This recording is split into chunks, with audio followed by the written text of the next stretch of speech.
观众朋友大家好，欢迎收看12月3公视台语台下晡新闻，我是陈淑君，咱先来看今仔有啥物新闻重点。因为东北季风增强，今仔北部天气正凉冷，温度会愈来愈低，中部以北3500公尺以上的高山有可能落雪。美国总统川普已经正式签署美国国会通过台湾保证实施法案。另外，中日关系搁正紧张，传中国会伫13发动军演。高检署认定偷摕台积电机密的工程师连接东京威力公司，涉犯国家安全法定罪，对家起诉，判处1亿2000万的罚金。来关心天气哦，受到东北季风增强的影响，今仔中部以北还有东北部日时拢正凉冷，温度会搁愈来愈低。大台北山区宜兰甲北海岸有可能会落大雨。气象署嘛表示讲，今仔暗时到明仔载透早上冷，中部以北低温哦只有14度，3500公尺以上的高山嘛有可能会落雪。那在高山部分呢，在今明2天有一些水汽的通过以及温度上面的配合，今天可能有些零星降雪的几率。至于气温上面比较偏低一些，所以高山也可能要留意这种道路上会有一些结冰的情形，比较湿滑。如果有前往山区活动的话，都要留意相关的装备的准备。气象署表示讲，今仔高压继续增强，西部的云会较济，北部、东北部、有花莲会搁继续落雨。新地以北宜兰、有花莲台东、界界甲屏东哦，嘛会落雨，就爱到拜六礼拜天气才会较烧热。也毋过后礼拜又搁有东北季风影响，所以提醒民众就爱注意早暗温度的变化，就爱穿雨少。再来看，虽然大家拢讲着爱运动才会健康，也毋过中兴大学上新的研究所发现讲，那长期伫户外运动接触 PM2.5，年平均的浓度超过25微克立方米，等等哦会影响到健康，不如是卖运动。所以若要出门运动，就爱先看空气品质的预报。那空气的品质上歹哦，就唔通阁出门。另外，环境部嘛提醒讲，今仔东北季风增强，境外污染是真严重，所以全台湾的空气品质是拢真歹。所以民众哦出门都爱特别注意。天气凉凉啊，有一寡学生就出篮球场咧拍篮球，啊，毋过根据中兴大学的研究团队分析，真侪国超过150万的大人追踪10年的时间，证实长期伫咧 PM2.5的环境会互运动的效果变歹，甚至无采工。长期的 PM2.5的平均浓度超过25以上，你的运动健康效益会有打折的状况，可能会减半甚至消失。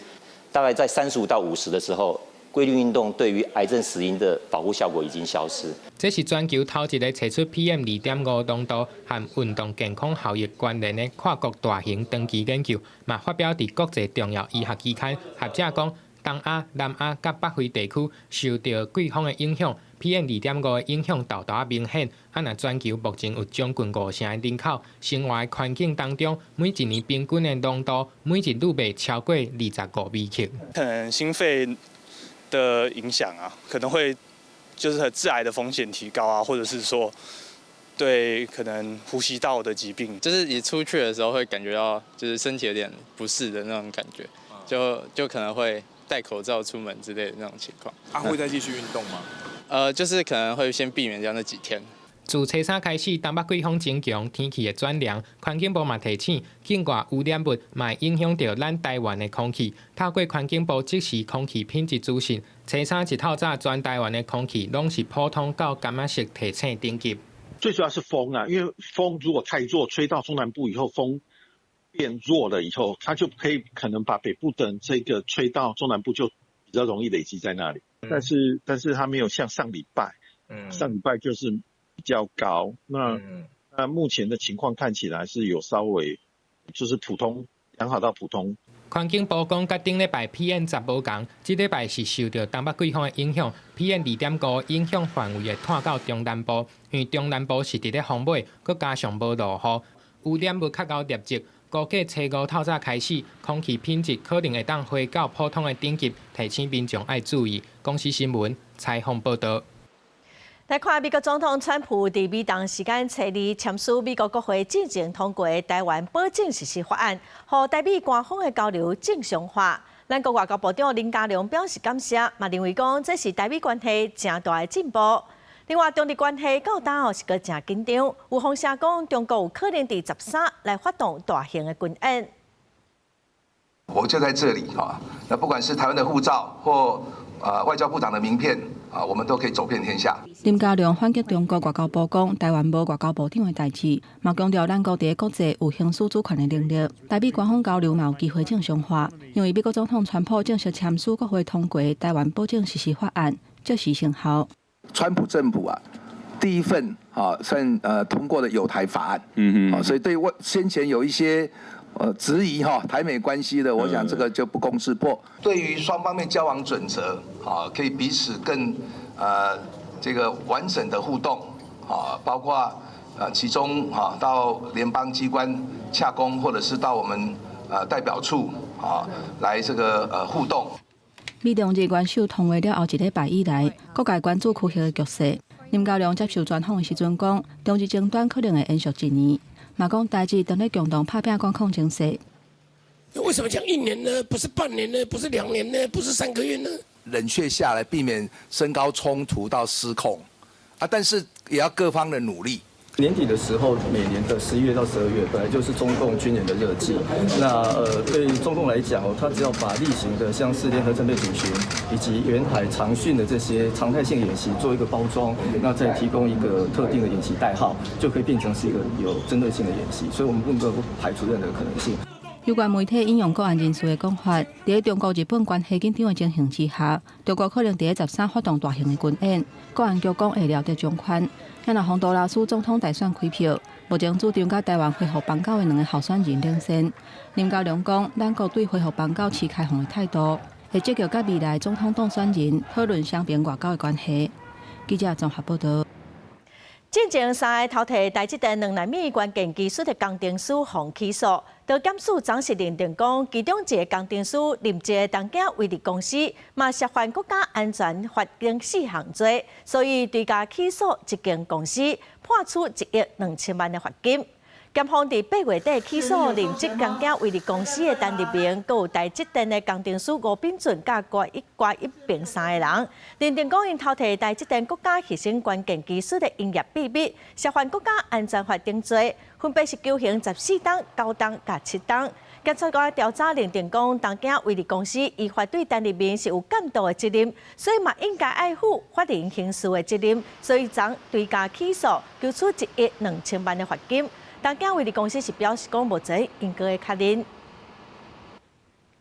为着要避免兄弟姊妹来假配偶相争遗产，有民间团体各立委提案修法，望讲来废除兄弟姊妹第6份的遗产。法务部长陈明谦是表示讲，按说明年初就会来启动修法。纪录片办讲座分享有着遗嘱的重要性。台湾遗嘱协会公布发动联署，废除兄弟姊妹第6份，有超过7700人呼吁，案件引起大家注意。有立委提案宣读民法兄弟姊妹第6份的制度。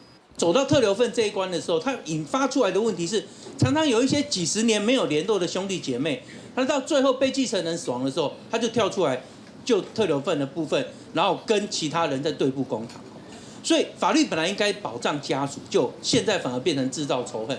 像那一对翁仔某，翁过身了有留600万的遗产，爸母已经无伫咧，因阁无生囡仔，因阁有2个兄弟，就算是在生的时阵有立遗嘱，遗产拢要留予因某。因阁伊的兄弟一旦依法争取第6份，就是应该继承的1/3，一个人分100万。这项规定是民国19年制定，互人质疑已经跟袂着时代，爱修法。事实上有很多的不同的意见。那12月底这个委托研究就会出来。研究报告的相关大纲跟方向，现在是没有办法公开的吗？那我们会明年启动修法的这些的程序。伫外国，亲像日本、德国、瑞士，虽然拢有第6份的规定，严格保障对象拢无兄弟姊妹。因那南韩去年宪法法院宣告兄弟姊妹第6份制度违宪，立刻失效。委托研究有2大的主要原因，第一个原因是日本的民法继承制度有重大的变革，那我们想要很精准的、深入的了解日本制度变革的情况。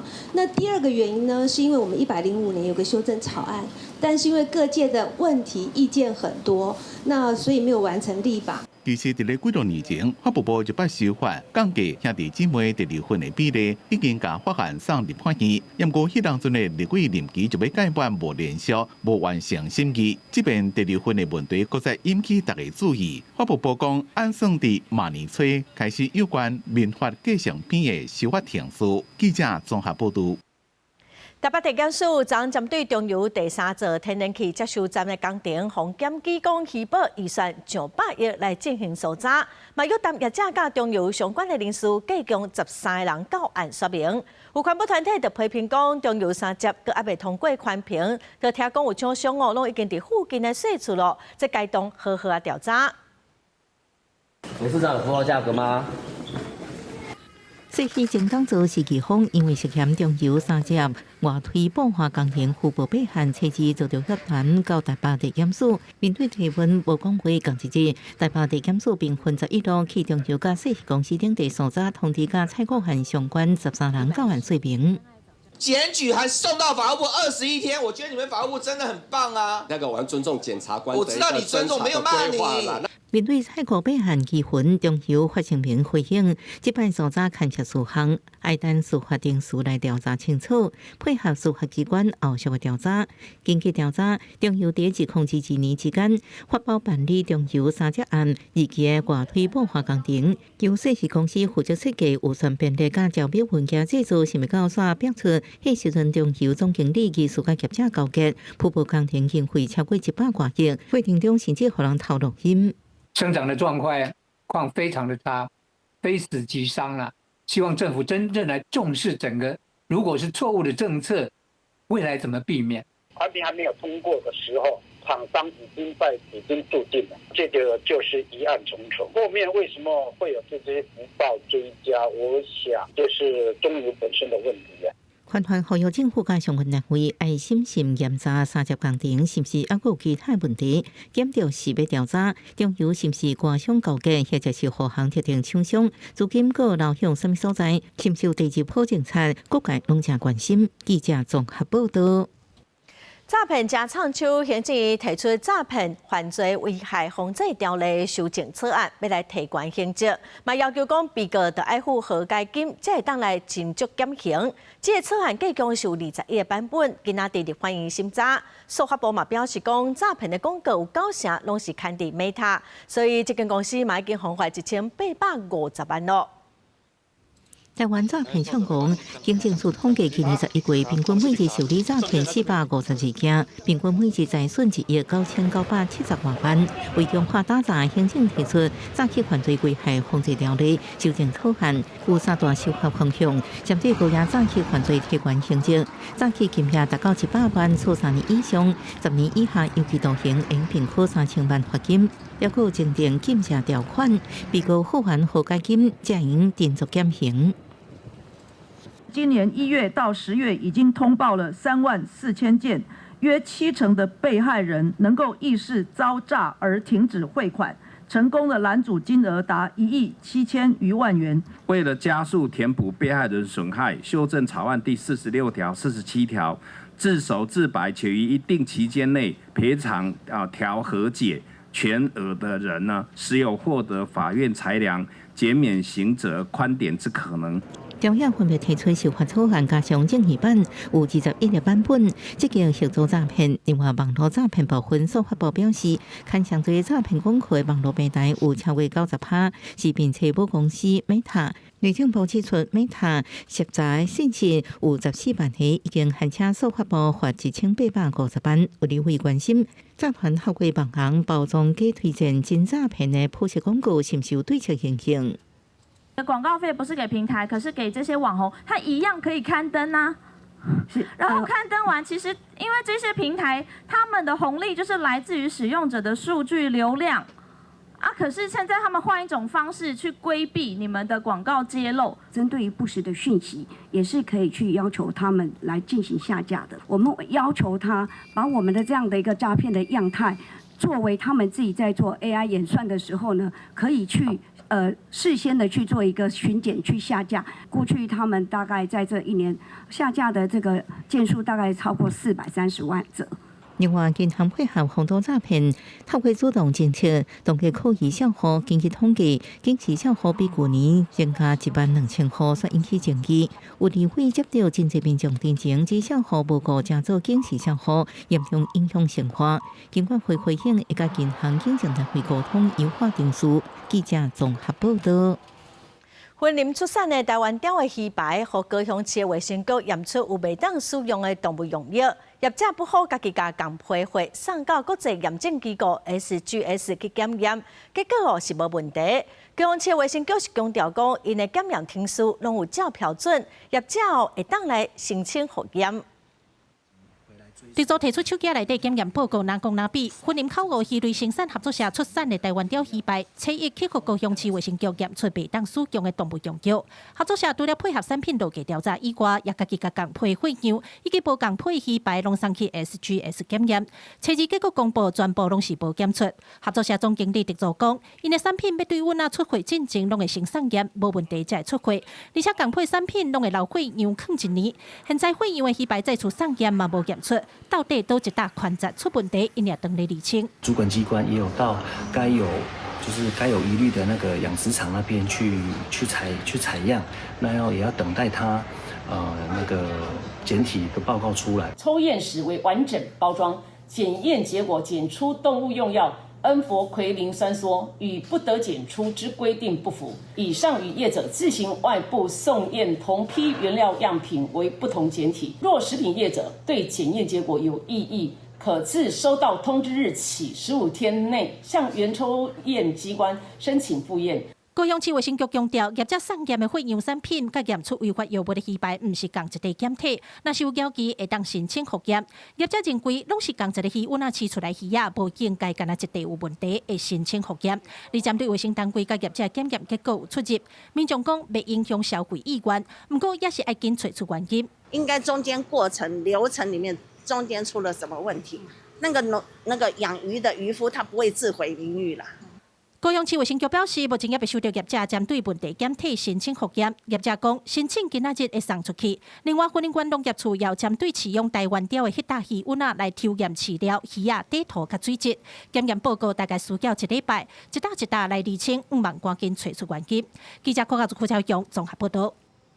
社署之前查到化妆品原料进口商一航企业对新加坡进口咱国禁用的苏丹4号的色素，买予13间的厂商哦。桃园地检署暂时发动搜查，嘛约谈负责人甲厂商等13人到案说明。检察官透明核实了后，负责人是以涉犯诈欺罪30万交保。一航企业有限公司涉嫌卖内面含有广告禁用色素苏丹4号的红色化学原料。和下楼的厂商做化妆品，同地检署指挥市调处随地搜查办公厅，也个工厂3个所在，下楼厂商13个所在，扣下相关的原料加制品，约谈一航4、5的负责人，一个13位下楼的厂商做证人。于昨日，检察官指挥桃园市调查处执行搜索被告公司及厂商处所共16处，并约谈该公司无姓负责人。这件代志影响包括欧莱德、佩洛美丁几多间业者，总共20项产品下架回收。市高署伫咧最近已经对一项企业造成的公共危害罚新台币500万。为了要防止有问题原料搁流入去市面，主动甲相关事情提供予检调，甲司法单位做伙打击不法。于昨日晚间，经检察官讯问后，认无姓负责人涉犯诈欺罪嫌。予以30万交保。检方讲，被告一航公司4、5的负责人，伫审问过程承认自新加坡进口红色化学原料，明明知影内面有禁止使用的苏丹4号色素，依然卖予下楼的厂商做化妆品的原料。检察官认为依犯刑法第339条第1项的诈欺取财罪嫌重大，因果无羁押的必要，予以30万交保。一航公司是讲，案件已经正列司法程序，无加做回应。记者综合报道。来看外省专法今仔日立法院审查，外省工会早起嘛伫立法院头前强调讲，伊望会当来争取上基本的薪资甲工作权的保障。劳动部长洪胜汉是表示讲，希望会当好好讨论，兼顾点价外省员甲消费者的权益。工会嘛呼吁讲，外省专法尽量会当伫这会第3号明年中开始实施。外省要专法，立法委员加油！外省专法拜三正式进入立法院社权委员会进行初审。台湾外省产业权益促进联盟工会等团体也伫立法院外口表达诉求，希望政府赶紧促成外省专法。我们只希望有最基本的保障，包含薪资、包含工作权。那这些我们都会希望要麻烦各位委员在今天的这个逐条审议内，可以帮大众，包含外送员、包含店家以及消费者，争取更大、更全面的保障。根据统计，国内目前大约有14万名的外省员。劳动部今年11月21日告外省员的权益保障和外省平台管理法草案，规定外省员每点钟的工资要是上计工资的1.25倍，算起来等于是袂当比245块搁较低来保障因的基本薪水。劳动部版本的这个外送专法那的确是刚过预告期。那我们也知道，朝野的委员其实都有版本，所以我们也觉得今天在委员会上面，我想大家其实可以好好讨论。因为朝野对设立外省专法已经有共识，也拢有提出来版本。亲像国民党是要求爱定合理的外省费标准，立法规定演算法爱透明，并且爱设申诉的机制。民进党版本是要求平台袂当凊彩停止契约，也爱负担这载的保费。我们不分蓝绿白，只有改革的颜色。我们希望尽速的通过，期待透过专法建立一个公平、安全、透明且四方互惠的产业环境。外省工会是尊重立法院的职权，敢若希望讲外省专法会当顺利伫咧这个会期完成3套，希望上紧伫2026年中就会当正式实施。记者陈雪林旭凯台北报道。社会上常常有虐待动物的事件，甚至还有人会卖狗肉。有立委就提出动保法的修法，望讲会当来加重处罚。那造成动物重伤死亡，目前是当判2档的有期徒刑，要提悬到3档哦。目前是规定讲，若有超过1只的动物重伤还是死亡，才算是真正重大。毛立委提案，不管数量，只看严重的程度。对无辜的动物下毒手，不管是越南移工涉嫌伫台湾卖狗肉趁钱，也是拿到一个讲伊是动保人士的查甫虐待猫仔狗仔到死。民进党立委郭玉成指出，这个人手段残忍，虐待无辜的性命超过道德的底线，所以提案修正动保法第25条，爱加重刑度甲罚金。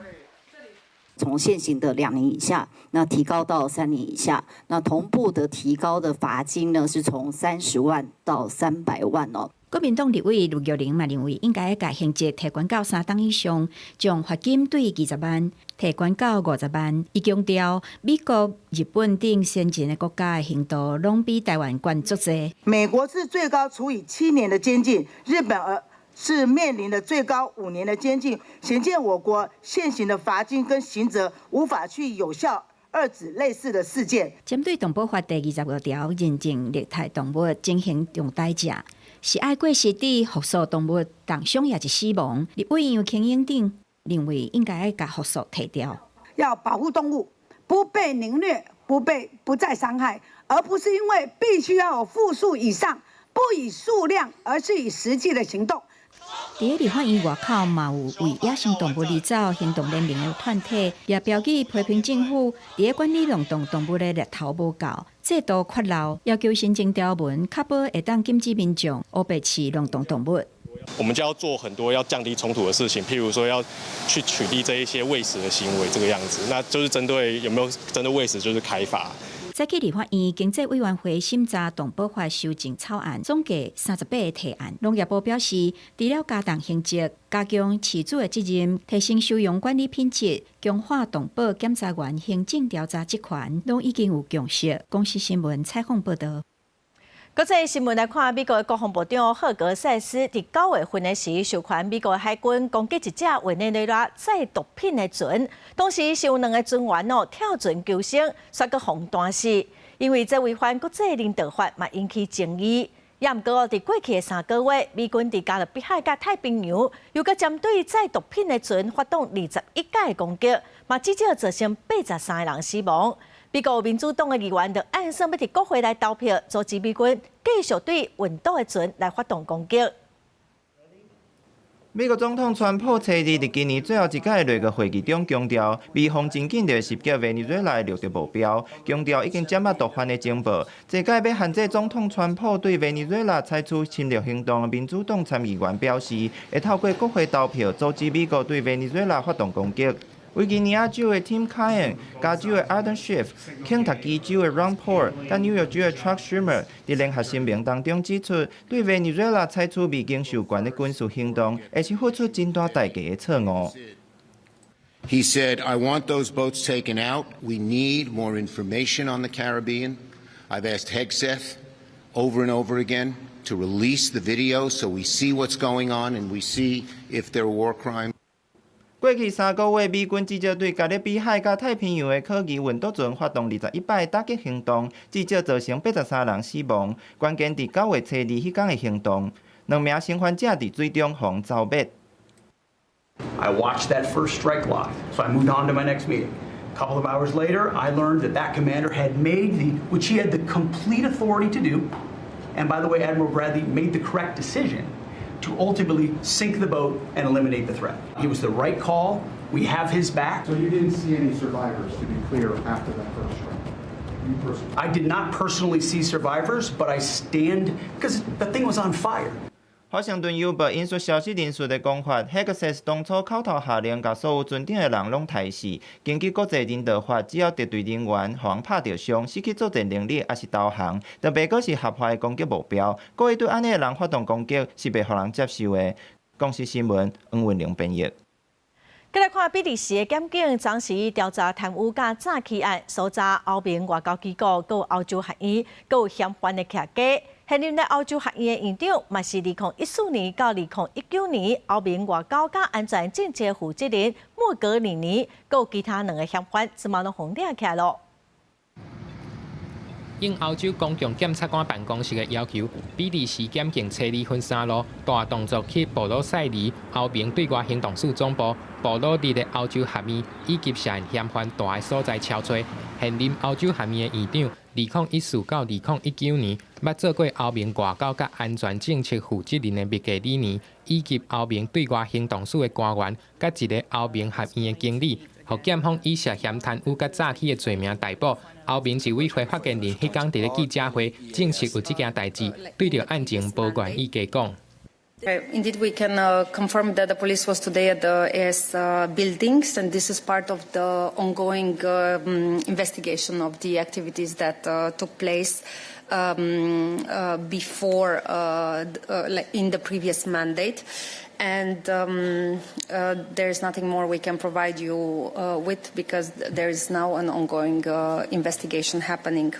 检方调查的是一个叫做欧洲外交学院，为期9个月欧洲少年外交官的训练计划。这个案件2021年起告，是欧洲学院承办。调查人员怀疑欧洲学院早就知影招标机密的细节，才通标到这个标案。另外嘛，怀疑欧盟对外行动处一寡官员以及欧洲学院是毋是有违法使用欧盟的钱。向逮捕的密格里尼以及欧盟对外行动处中东北非甲破案事务处处长桑尼诺，拢是出身意大利的资深外交官，伫比利时外交科拢真有名。因互逮捕的消息传出来了后，欧盟的大家拢真歹相信。公司新闻采访报道。基隆河顶个月受到油的污染，台水公司和基隆市政府昨暗伫町内湾湾路102巷一条水沟仔发现到污染。环保局是表示讲，源头是一间仓库会来处罚。也毋过针对11月27发生的污染即马源头是搁继续在调查。台水公司嘛强调讲，已经先全面停止用基隆河的水，会当至少搁提供10日的供水。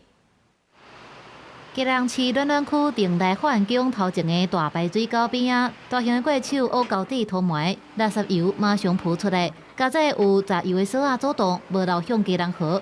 初日暗时，基隆市环保局甲台水公司因水道会勘发现垃圾油，按水头去对查进行巡查。那我们也确实在它的地面上发现了大面积的不明的白色液体哦。那在今天早上的9点钟，我们再次到了正方仓储的现场。那我们确认这个污染物确定是从正方仓储的这个地方所排出。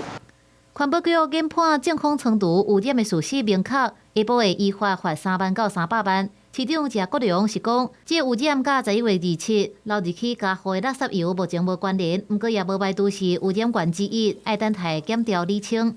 虽然是环保局片面判定，但几乎很确定，并没有直接相关联。但无论如何，它都是污染的基隆河，也就是我们的取水口，所以我们要在这个部分还是要必须对它进行裁罚跟做相关的移送。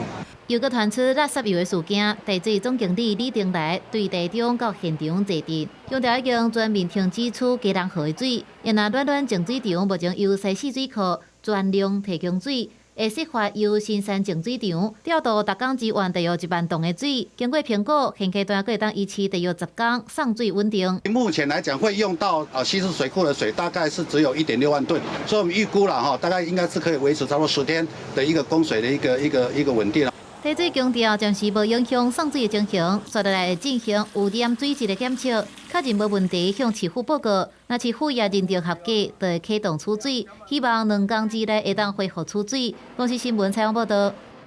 新竹市会审查明年度467个总预算案，所发生严重的冲突。国民党甲民众党希望讲以大方向来表决就好，也毋过民进党团是要求讲，要爱一条一条审查，双方协商破局。民进党团接领主席台抗议，也毋过落尾泛蓝嘛是人数优势通过这预算案。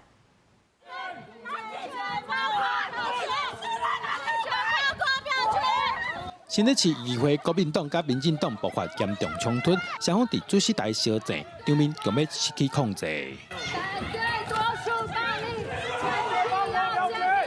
双方为着明年度467个总预算，拜日下晡伫议会爆发冲突。民进党要求针对预算进行逐条审查，国民党这边是希望以各单位所提出的预算进行大方向表决。协商破局了后，民进党议员就去包围主席台，要来阻挡会议，后来伫冲突中通过预算表决。新竹市政府跟市议会面对新竹市有史以来最高额的这个预算审议的工作。也经历，同时也在今天经历了新竹市议会最黑暗的一天哦。那我们在议会要求一个程序正义坚持照议事规则来审查，但是都不得其门而入。国民党党团嘛针对民进党霸占主席台开记者会表达抗议，认为过去2礼拜各党团努力针对总预算进行协商。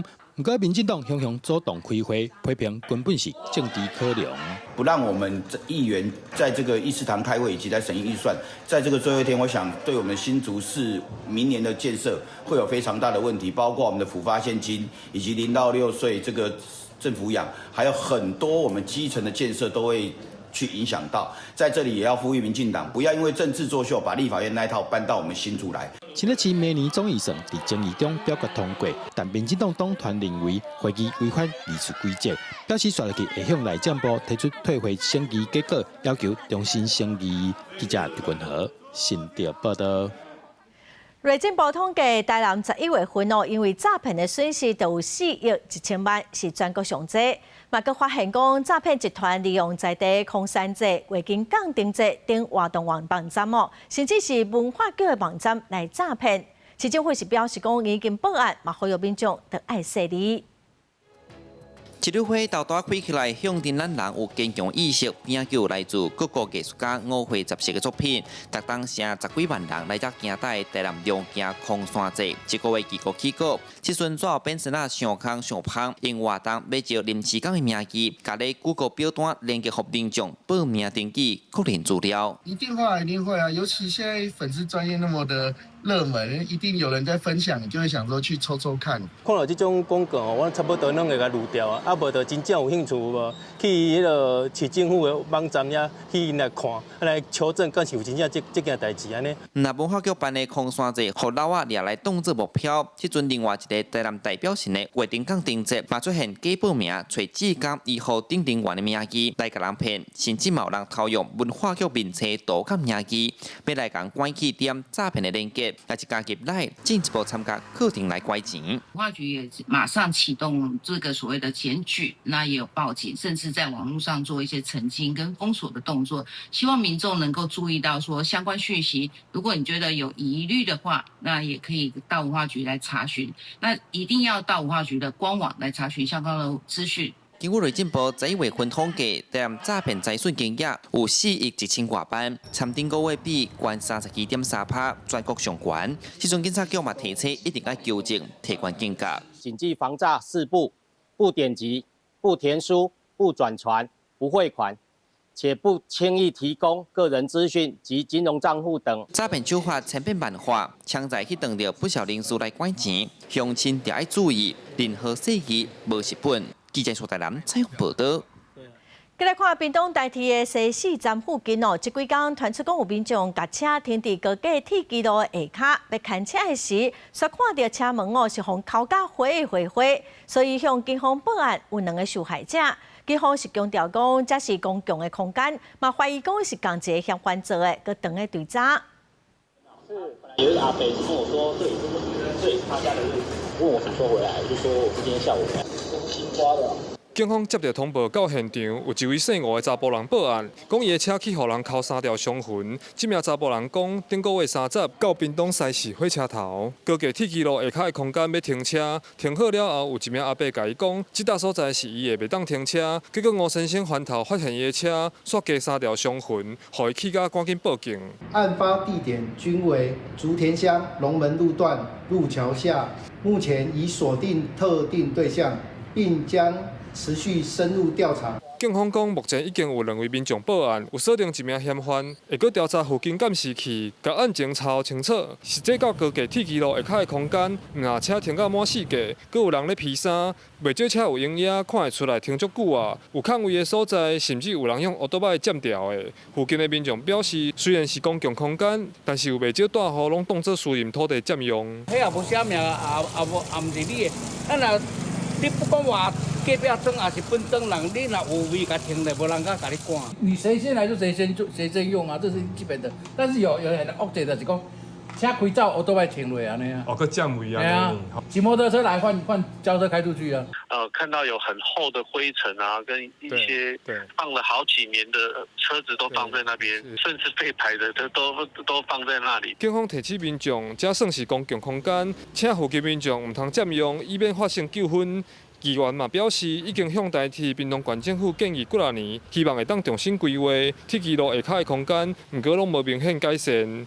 记者柯明哲，屏东报道。台北市环保局有一个清洁队员哦，甲民众要爱拼去回收的电锅捡回来，送互一个捡资源回收的负责人，说互伊谈有罪起诉，引起真侪讨论。法院伫审理了后，经过4届减刑，落尾是判伊3个月，假罪2档，褫夺公权1档。出电的清洁队员是甲回收的电锅炸走，转送互扣本所的负责人，方照贪污罪嫌起诉。这案经过法院的审理，合议定400减刑。初二照贪污的侵占职务上持有的非公用私有财物罪，一审判刑3个月，假罪2年，褫夺公权1年。我纯粹是好心的。之后还会，比如说看到，就是还是会继续帮助有需要的人这样子。会啊。下当这100减刑的关键是包括符合的犯罪了后自首，侦查内面自备侵占的财物价值敢若32.56块，小警察较轻，含刑法59条增添民事的减刑规定。被告应忠实执行该职务内容，所为呢实非可取。那考量被告犯罪后坦诚犯行，衡佐他的相关的犯罪动机，量处被告有期徒刑3个月，那可以缓刑。涉案的这个姓的清洁员虽然讲得到假罪，但是互褫夺公权，伊伫台北市环保局的工课未来敢有法度继续做？他是心情有比较低落，因为他就是比较担心他会不会因为这样没工作。有转达，就是我们这边会朝着就是尽量不要影响他的工作权来努力。那专案是引起讨论，这种细条钱的涉谈案件嘛，引发关注。亲像进前着军华防部少将前参谋长韩武平，刚提2880块的加菜金去用，交代下骹人下面的家属，中防破4档半路尾得到特赦。即马法务部已经提出修法，面对细条钱贪污的案件，只要符合要件，增加法官的减刑空间，甚至会当免刑。这一次的修法有包含说，可能也可以让检方有不起诉或缓起诉的空间吗？这个罪本身是不符合我们缓起诉期的所谓的轻罪，所以即使这样子修，检察官还是没有办法做缓起诉。那这部分也是一个可以研议的方向。光是用小额这件事情来定位这个修法，我觉得就有点危险啦。不要说只有小额，然后它其中还牵涉到就是危害，还有恶性，还有它是不是为自己或他人的私利。相关的修正草案已经伫咧行政院审查，但是法务部强调讲，这摆的修法的内容并无去修改检方起诉裁量权的范围。记者综合报道。宜兰县政府为特别组织头道本社明年要开250万来启动智慧城里间的计划。爱想要伫5月定定从头道本社的地点来设 AI 智慧影像辨识系统来进行监控。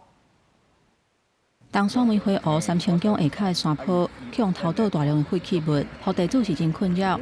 检警甲环保单位启动侦办，到今也未抓到人。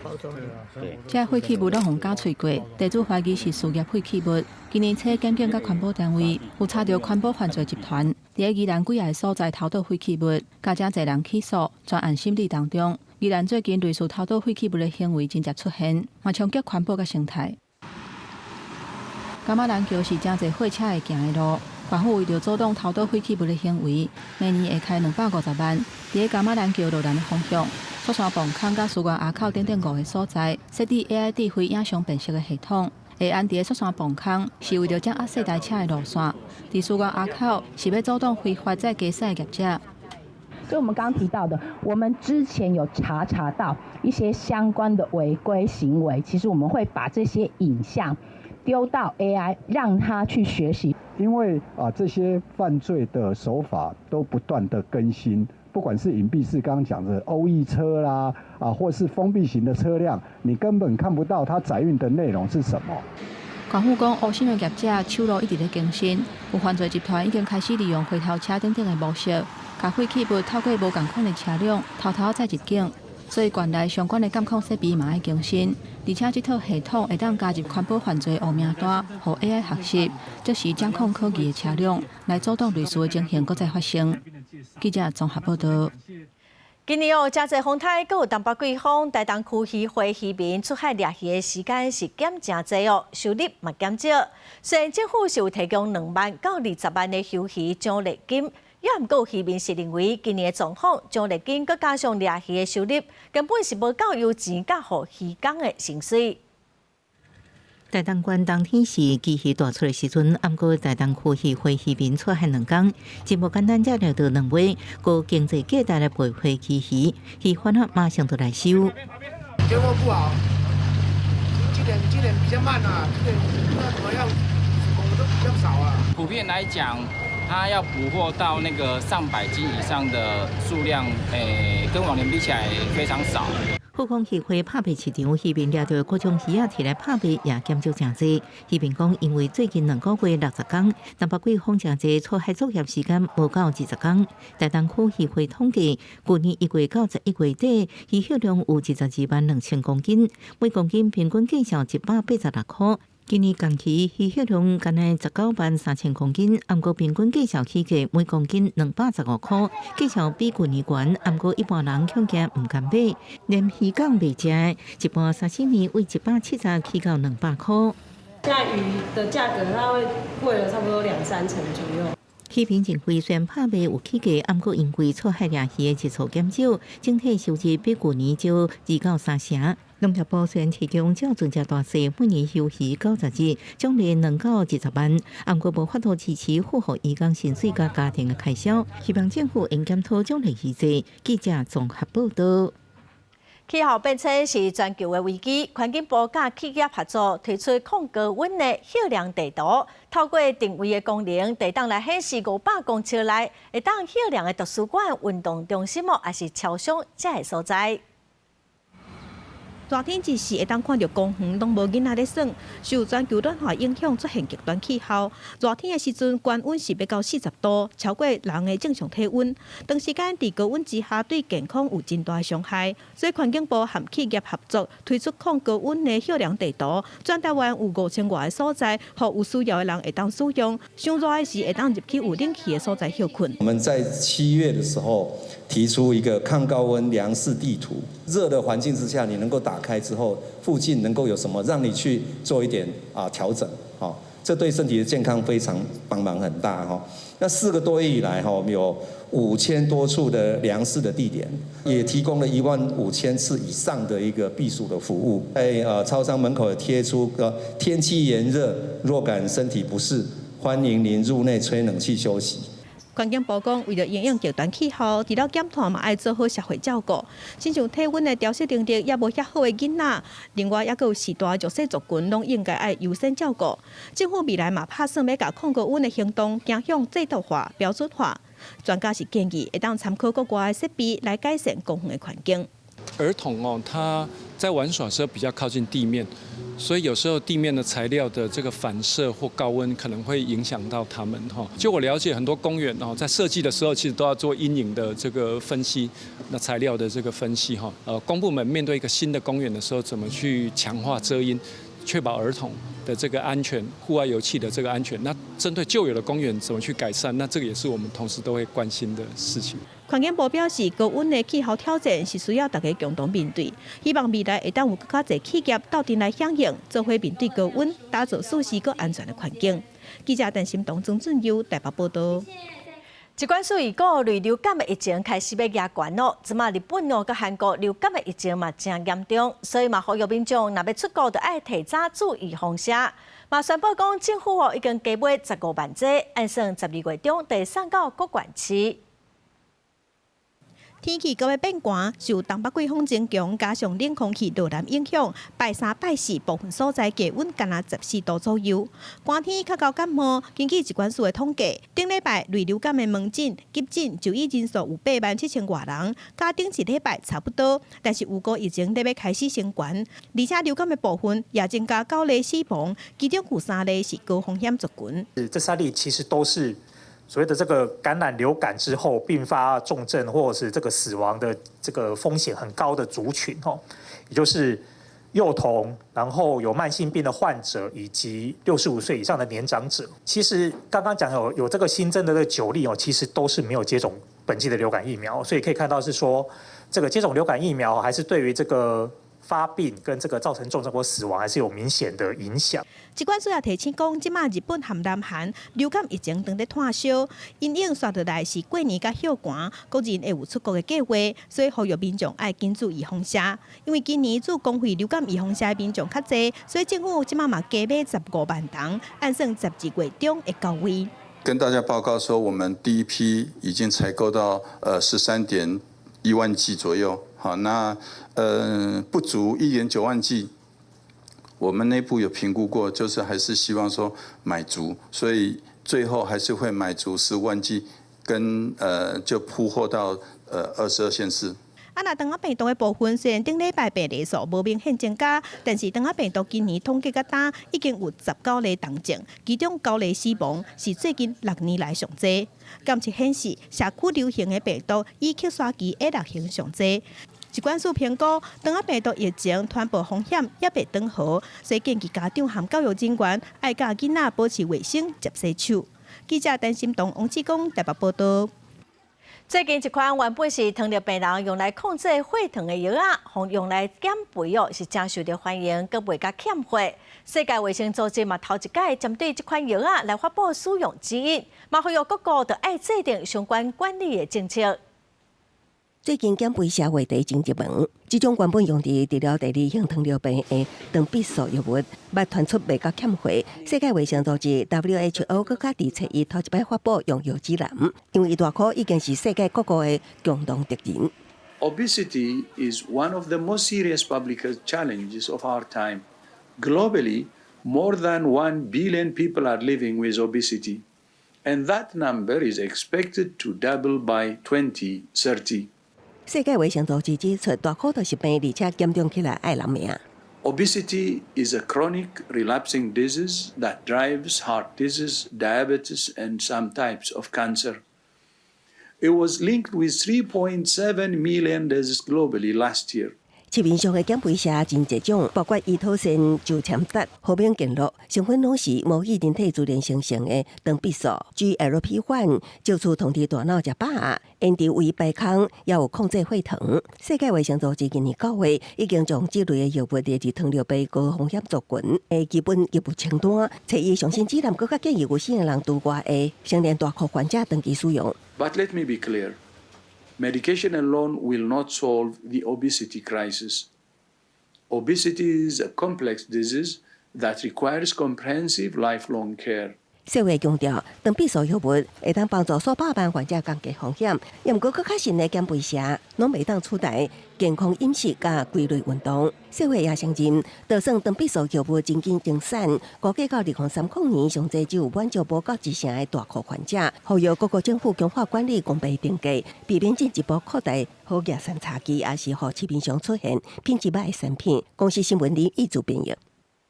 澳洲的大宝岛有真侪真美丽岛屿，10外冬来，昆士兰旅游局为着要宣传哦，拢会向全世界来印订快手员。这毋但环境好哦，薪水嘛是真悬。最近落厝的新的员工是一对翁仔某，因正做是新的岛主。这是澳洲大宝岛岛屿当中的绿岛，离岛格拉斯港15公里。岛上除了有昆士兰上旧的灯塔，10月还佫有新岛主卡麦隆翁仔某。We weren't really expecting to be successful, but to much to our surprise, we were. 卡麦隆翁仔某是塔斯马尼亚来，2个人捌住伫芳村顶12年，环游世界。头一届徛绿岛都是来面试。It was smaller than I thought. But honestly, I think if I had a step counter, I'd be doing more steps on this island, walking around, raking, checking, than I would at home. 住伫水甲敢若明信片的岛屿1年，听起来真浪漫。现实却是校长要兼讲经，维修基础设施、扫便所、清杂草，协助旅游的营运，统计鸟的数目等。工作的范围是包山包海，而且全年无休。You have to be reasonably resourceful because there's no big hardware store just down the road. 换一句话讲，要做岛主，毋但爱食苦、骨力，还佫有手工的能力，同时还佫有保育的经验。因为绿岛的海域有超过150种船乌礁。It's a very, very significant spot internationally because of the research that's been done on the reef out there. 毋但是创水味的好所在，绿岛1年四季鸟仔拢真济，鸟声毋捌停过，暗时大声甲那亲像交响乐。所以，经营岛主良心建议，困的时阵会记得耳仔爱踢起。It's a phenomenal island in terms of just how much variety in seasonal life there is, both marine life as well as the bird life.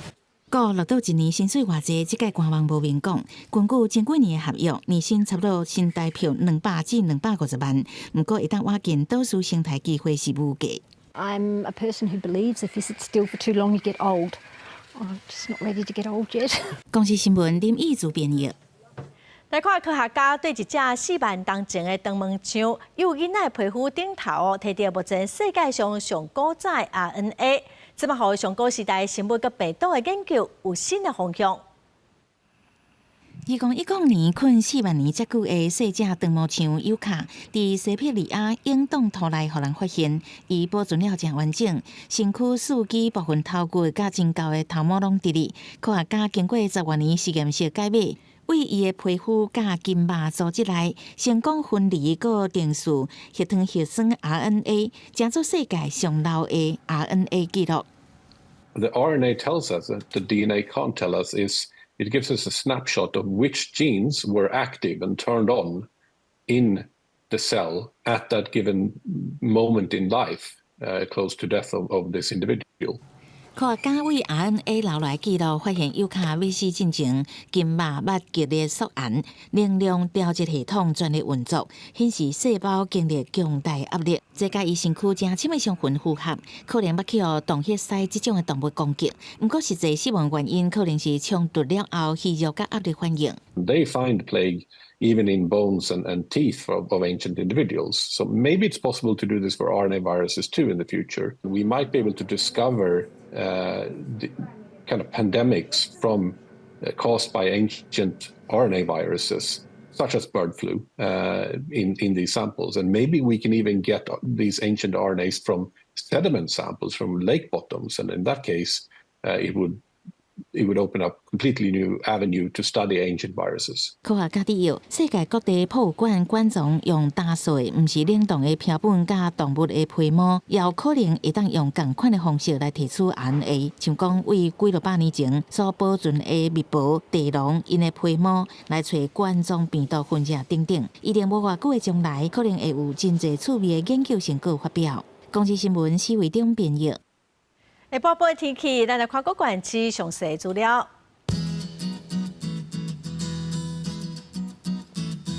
北部地区上低17度，上悬19度；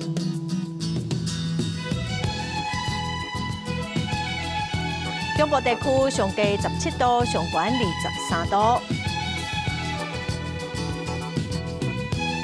南部地区上低19度，上悬27度。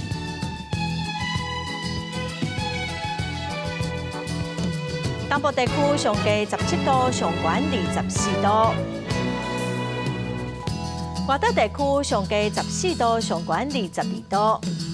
感谢观众朋友收看《公视台记台下晡新闻》，我是陈淑君，明仔载下晡3点，咱再会。